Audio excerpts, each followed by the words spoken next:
Noong nakarang taon ay inilabas ng Toyota Motor Philippines ang kanilang bagong concept model para sa bagong bersyon ng iconic and legendary vehicle na Toyota Tamaraw. Ito ay may konsepto ng pagiging moderno ngayon, kabilang ang panibagong disenyo, mas pinalawak na capacity at mga advanced na technology na inilagay ngayon sa bagong modelong ito. Na di kalaunan usap-usapan na rin sa social media ang di umano'y posibilidad na makarating ngayong taon itong bagong modelo na Toyota Tamaraw 2025 model dito sa bansa. At yan ang tatalakayin natin ngayon. Kailan nga ba kaya talaga tuluyang darating ang bagong modelong ito at ano ang dapat mong asahan dito? Ang kabuang detalye kasama ng affordable price tag nito ay alamin natin. Pero bago yun, syempre kung bago ka pa lamang po dito sa akin channel, baka naman kaibigan po mo click ni subscribe button pati na ang notification bell para naman update ba lagi sa mga video na gagawin ko pa. Alright, simulan na natin to!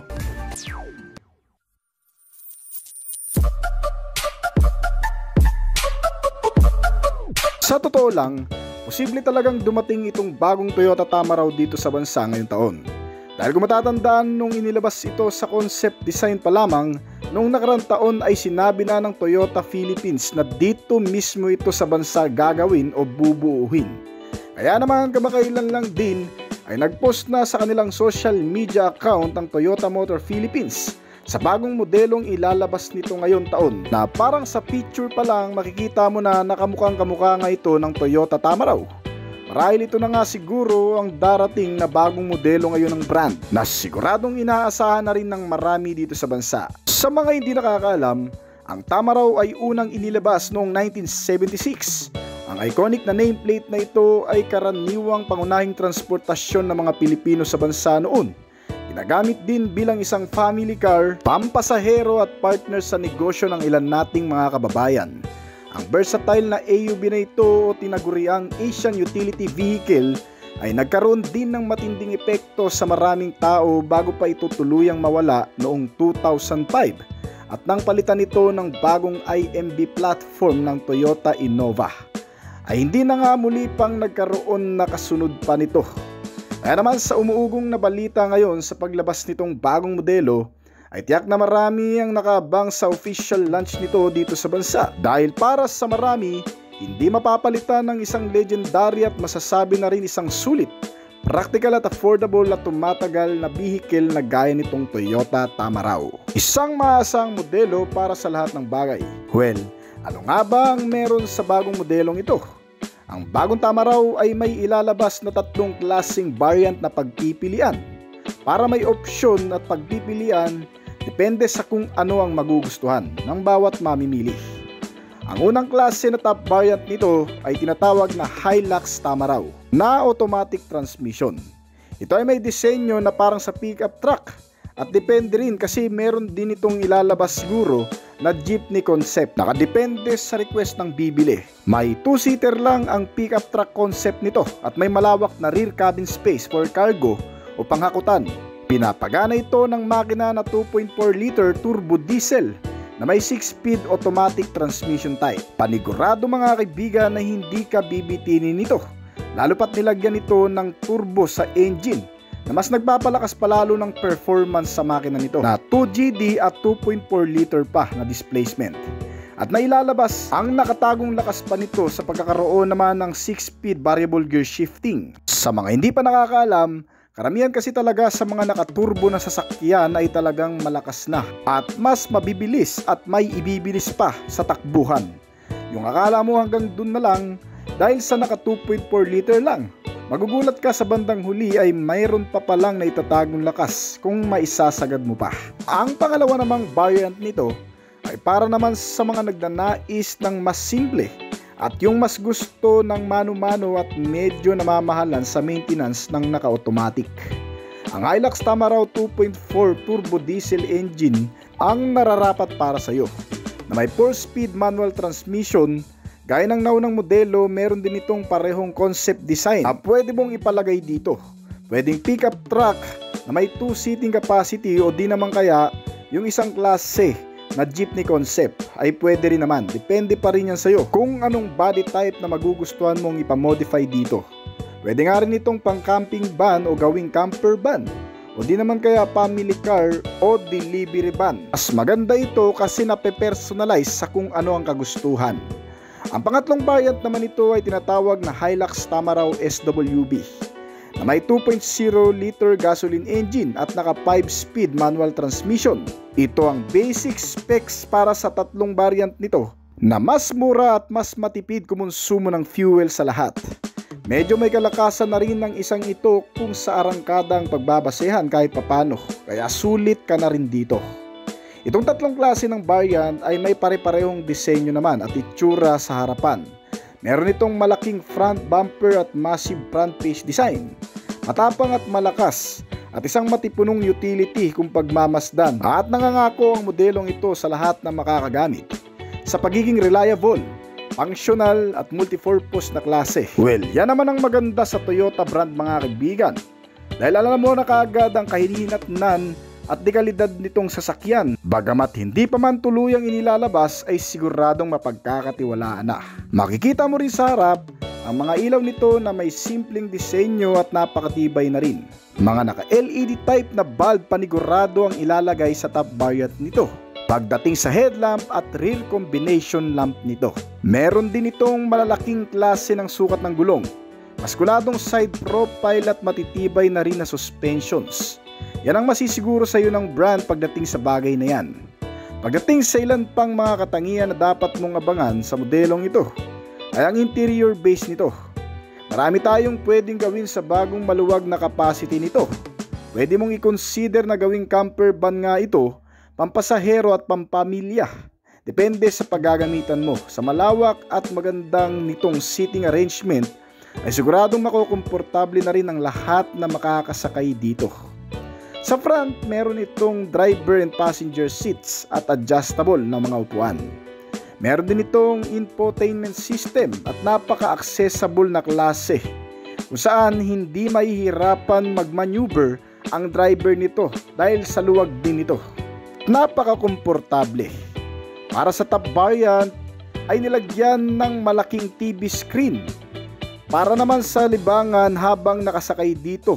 Not sure kung magkakaroon nga rin ba ito ng Apple CarPlay at Android Auto, pero posible yan. Dahil nga karamihan sa mga inilalabas na ngayon na bagong modelo, kapag may ganitong klasing monitor screen o mga infotainment system ay nilalagyan na rin ng mga Apple CarPlay at Android Auto.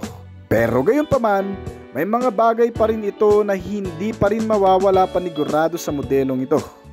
Gaya ng pagkakaroon nito ng bottle and cup holder, mga USB port outlet socket, mga charging port system, accessory socket, mga bulsa at mga console pocket, compartment storage at audio sound system. Yung sa likod na parte, depende na lang siguro sa iyo yan kung palalagyan mo ng entertainment system para mas maging convenient palalo sa mga pasahero nito. Meron din itong bagong Toyota Tamaraw na mga standard safety features gaya ng pagkakaroon nito ng mga seat belt sa kada upuan, airbags sa driver and passenger, kasamang mga handrails at mga hawakan.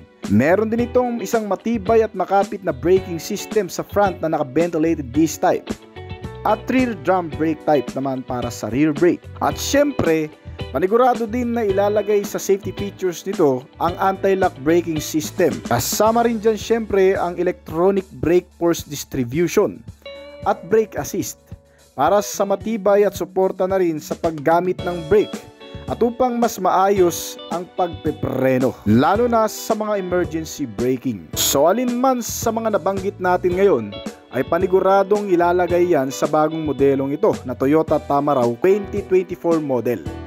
Ang mga advanced safety features at security features nito ay babanggitin na lang natin kung sakali mang inilabas na nga ito sa Philippine market mga kaibigan. Gagawan ulit natin ng panibagong review. At ang tanong dyan ng marami, kailan nga ba talaga kaya tuluyang ilalabas ito sa Philippine market o sa mga kasa ng brand? Kung papansinin mga kaibigan sa mga post nitong Toyota Motor Philippines ay unti-unti nang nagpaparamdam sa bagong paglabas nito. May mga oras na isinasama ito sa mga car show at ngayon nga ang huling post nila tungkol sa bagong modelong ilalaunch nito dito sa bansa ay paniguradong ang Toyota Tamaraw na.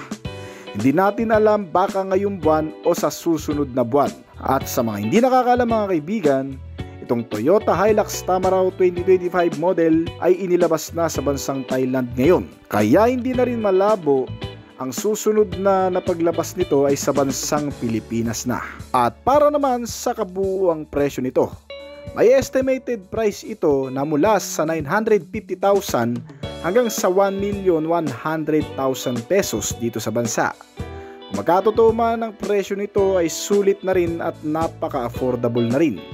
Kasi kung pagmamasda ng bagong upgrade nito, ay siguradong mapapamangha na rin ang kahit na sinong makakakita dito. So hanggang dito na lamang po siguro ang ating video, pero may another video review po tayo tungkol sa bagong Tamaraw 2025 model. Panoorin mo rin ito. Marami ng mga bagong sasakyan ang lumabas lalo na sa taong ito, pero hindi pa rin matatawaran ng kalidad. Pagiging matatag, matipid sa gasolina, pinagkakatiwalaan ng marami ang dati ng iniidolo ng nakararami. Isang legendary SUV car at kauna-unahang MPV car na pumatok sa bansa at nakipagsapalaran na ng maraming panahon. Bago pa man lumabas ang ilan sa mga makabagong SUV o MPV car dito sa bansa, noong 90s ay meron na tayong tinatawag na multipurpose vehicle na naghahari sa kalsada. Ang biglang pagkawala rin ito ay pinanghinayangan ng marami sapagkat ito lamang din kasi nung panahong iyon ang mas convenient na pampasaherong sasakyan maliban sa jeep at tricycle. Pero ngayon taon, sa matagal-tagal ng pananahimik ng modelong ito ay nagkaroon muli ng panibagong versyon. Mas naging moderno na ito kumpara noon at mas naging convenient na ito sa maraming bagay at yan ang aalamin natin. Pero bago yun, syempre kung bago ka pa lamang po dito sa aking channel, baka naman kaibigan pwede mo click ang subscribe button pati na ang notification bell para naman ma-update ka lagi sa mga video na gagawin ko pa. Alright, simulan na natin to!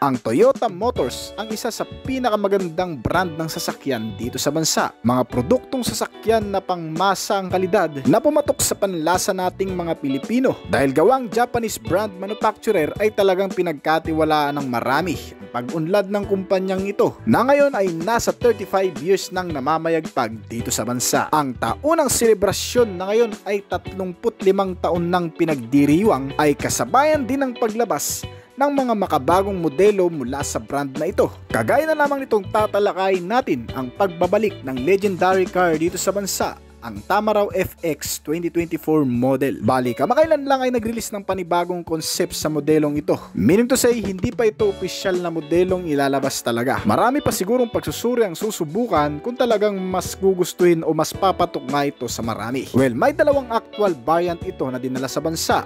Ang pick-up na klase nito at ang modern jeepney na tinatawag na kung saan may rear cabin space na pwedeng sakyan ng maraming pasahero. Maganda ang pagkakadesenyo sa pormahan nito lalo na dito sa pick-up truck kasi mapapansin natin na parang sporty looking ang datingan, naka-lowered ang bumper nito. Kaya mukhang pangkar racing ang datingan. 2-seater lang ito pero may malaking kaha na pwedeng pagkargahan ng malalaking bagay na kung saan pwede rin nating magamit sa pagdi-deliver. Pero ang forma nito sa external, ang design at estilo nito ngayon ay napaka-moderno na talaga. Mukhang armored vehicle na rin kasi ang front face nito. Mga naka-LED daw ang ilaw niyan mula dito sa headlamp maging sa fog lamp at mga DRL. Sa ngayon ay wala pang inilalabas o inilalagay na specific details nito sa mga mechanical parts nito. Kung ano rin nga ba ang magiging sagad na performance nito. Pero base na rin sa ilang nakapagsabi at sa ilang detalyeng nakalap natin, ito raw ay katulad lamang din ng performance ng bagong Hilux ng Toyota. Ibig sabihin, ang makina nito ay pareho lamang din dito sa Tamaraw FX na pinapagana ng naka 2GD FTB engine mat inline 4-cylinder 16 valve dual overhead camshaft. Ang transmission nito ay naka-manual lang at may 6-speed na variable gearbox. I-mention din ng Toyota Motors nung ipinakilala na nga ito sa publiko ang pagiging high level ng powertrain at flexible. May dalawang klaseng fuel, ang clean diesel at gasoline. Naka Euro 4 compliance na rin, kaya hindi na rin ito mausok. Yan din kasi ang isa sa dahilan kung bakit bigla na lamang din itong nawala sa ere matapos ang ilang taong pamamayagpag nito sa kalsada. dahil sa pagiging mausok ng emisyon nito. Matipid nga sa gasolina pero sobrang nakakasira naman ng ecosystem at ng mga baga na rin natin. Pero sa bagong fuel supply system na naka-direct injection system na ay hindi na ganun kausok at mas eco-friendly na rin ito kumpara sa maraming mga kasabayan nito. Itong Tamaraw FX 2024 model na pick-up truck, ang pagiging konsepto nito kung sakaling magugustuhan ng marami ay tiyak na ito na nga ang magiging official model o unit ng brand na ito. May estimated price ito na nakalap lang din natin sa internet kung sakali mang tuluyan ang ilalabas ito sa ganitong klaseng anyo, itsura, performance at physical attribution. Ang magiging halaga nito ay papalo ng 750,000 pesos. Yan ay estimated pa lamang kaya wag mo munang seryosohin yan. At para naman dito sa concept na modern jeepney natin mga kaibigan, nagmula rin sa Tamaraw FX ang pinaghubugan, pinagbagayan at pinanggalingan ng inspirasyon nito. Kaya matatawag mo namang itong Tamaraw FX Modern Jeepney Design. Mula dito external, makikita mo ang napaka-moderno talagang estilo nito. Napakalapad ng itsura na parang armored vehicle na rin. Mukhang nakakatakot banggain o kalabanin sa kalsada dahil siguradong hindi ka rin mananalo dito. Sa pagiging malaki ng kaha at mukhang matibay, parang mga bigatin ang nakasakay. At parang isang mobile ng mga pulis o kaya naman ambulansya kung titingnan sa unang impresyon. Pero ang modelong ito ay pampasaherong jeepney lamang na napaka-moderno na talaga kasi unang-una, bukod sa disenyong pang-external, ang interior specs nito makikita mo ang fully sealed rear cabin space na maraming upuan with aircon system, mga light system at malamang sa malamang in the future ay lalagyan na rin ito ng audio sound system para mas masulit palalo ng mga sasakay dito. At base na rin sa overlook design nito sa kabuang detalye ay kahit sino siguro ay magugustuhan ng modelong ito. Dahil nga sa napakalaking sukat at body figure nito, maaaring maraming pwedeng gawin dito sa sasakyan. Pwede kasi itong gawing camper van, pampasaherong sasakyan, panghakutan o pang-deliver, at pwede rin itong service ng pangpamilya. Ibang klaseng disenyo na talagang inaayon sa napakaraming gamit. Maliban din kasi dyan sa rear cabin space na pampasahero mga kaibigan, dito sa front, ang infotainment system nito ay sobrang upgraded na rin talaga. The Apple CarPlay at Android Auto na rin ang monitor screen nito na may size na 10 inches. Biruin mo ang makakita ka sa ganitong klaseng sasakyan na parang jeep lang ay talagang sobrang nakakamangha na rin. Pati rin nga pala sa rear cabin space na pampasahero nito ay meron na ring malaking television na nakalagay. Ibig sabihin habang nakasakay ka dito sa likuran ay makakapanood ka rin ng mga paborito mong palabas habang umaandar ang sasakyan. Isa pa, nakaka-relax din yan at medyo safe na rin dito sa loob kasi may mga handrails o handlebar na rin itong kasama kung sakaling ikaw ay nakasakay dito sa likuran. At ang iba pang mga features nito kagaya nung sa pick-up truck concept nito, meron na itong USB port charging system, audio sound system, mga speakers sa front and rear at sinamahan na rin yan ng accessories power outlet. Bukod pa dyan, isa pa siguro sa hindi mawawala sa modelong ito,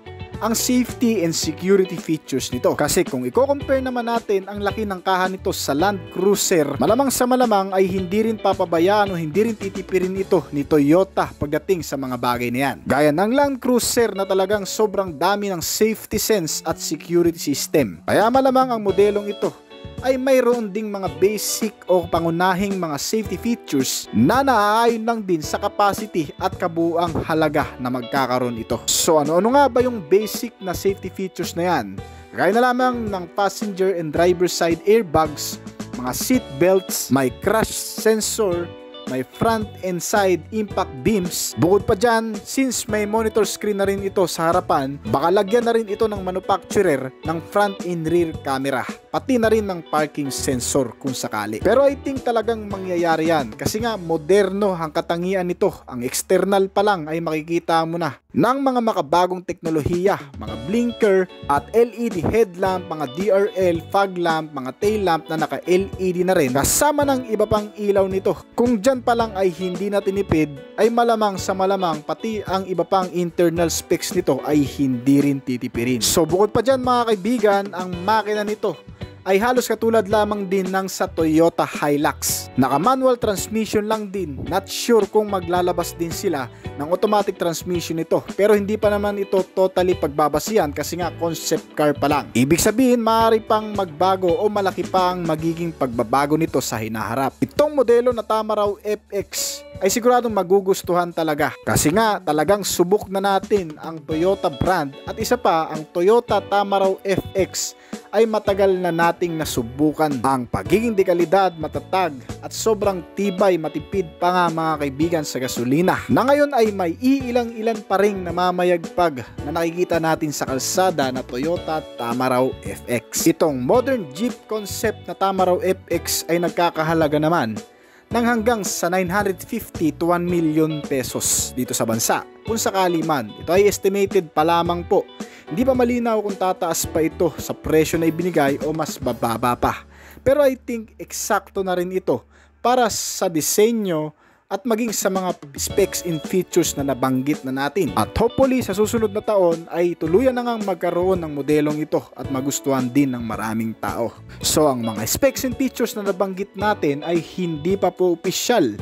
Maging ang external design nito ay maaring magbago pa, kaya wag mo munang asahang mabuti yan. Pero isa lang ang sure dito mga kaibigan, kung magkakaroon man sila ulit nito na Tamaraw FX version 2 2024 model, tiyak kong mas moderno at mas maganda na ito kumpara sa dati. So hanggang dito na naman po siguro ang ating video, pero bago po tayo magtapos ay nais ko po munang magpasalamat sa mga patuloy na sumusuporta at tumatangkilik at nag-aabang palagi sa mga video na ina-upload natin dito sa ating channel. Maraming salamat po at shoutout po sa inyo guys. Kaya kung bago pa lamang po dito sa ating channel, baka naman kaibigan pwede mo maklik yung subscribe button pati na ang notification bell para naman ma-update kita palagi sa mga video na gagawin ko pa. At syempre hintayin ko rin ang opinion at comment mo sa baba kung may mga tanungan ka tungkol sa video na ito. Huwag kang mahiya mag-comment kaibigan upang nang sa ganun masagutan ko rin ng mga nais mo pang malaman at makakuha rin ako ng idea mula sa iyo na magagamit ko sa aking masusunod pang video na gagawin. This is Oblis Collection. Thank you!